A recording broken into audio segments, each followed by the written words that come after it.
नमस्कार दर्शक बंधु शुभ सकाळ। आज हूँ 29 तारीख सेप्टेम्बर मास रविवार।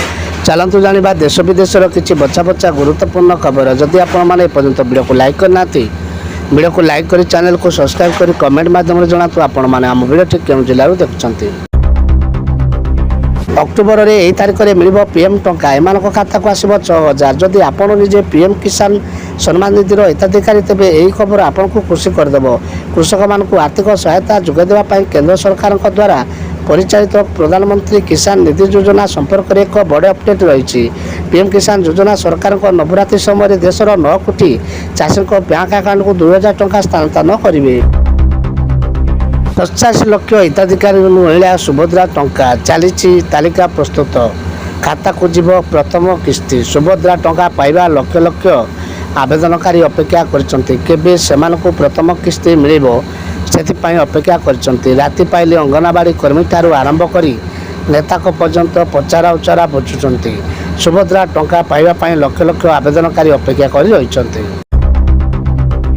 लेबर कार्ड रे आसिला लेबर कार्ड नुआ लिस्ट चेक करंतु आपनकर ना अछि कि नाही।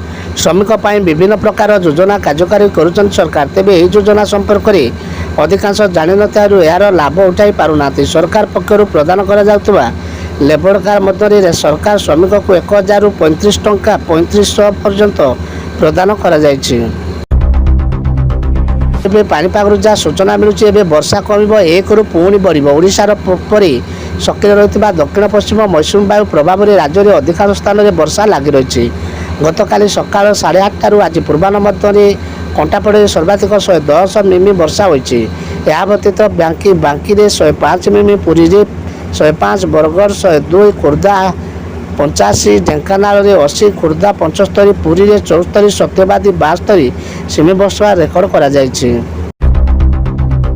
प्याज किलो पिछा है 35 टंका। प्याज किलो पिछा 35 टंकार बिक्री होची। बजार में प्याज दर वृद्धि को नहीं नजर रखी आज सहर विभिन्न राज्य में नाफेड तरफ प्याज बिक्री आरंभ होती। नाफेड पक्षर गाइड प्याज नहीं छक जाकर किलो पिछा 35 टंकार बिक्री करने आरंभ कर। बजार में प्याज किलो प्राय 60 टंकार बिक्री होची। शेष को युद्ध विमान बिकिला पाकिस्तान। पाकिस्तान अर्थनीतिर अवस्था दिन को दिन खराब हो लगी। वृद्धि पाउथिबा मुद्रास्फीति जनसाधारण को चिंतार पकाई। लोक मैंने दैनंदिन आवश्यक जिनिस किणापी संघर्ष कर। पाकिस्तान उपर देशर ऋण बोझ द्रुत गति में वृद्धि पाई। स्थिति यहीपरि पाकिस्तान सरकार को निज युद्ध विमान बिकवाक पड़ानी।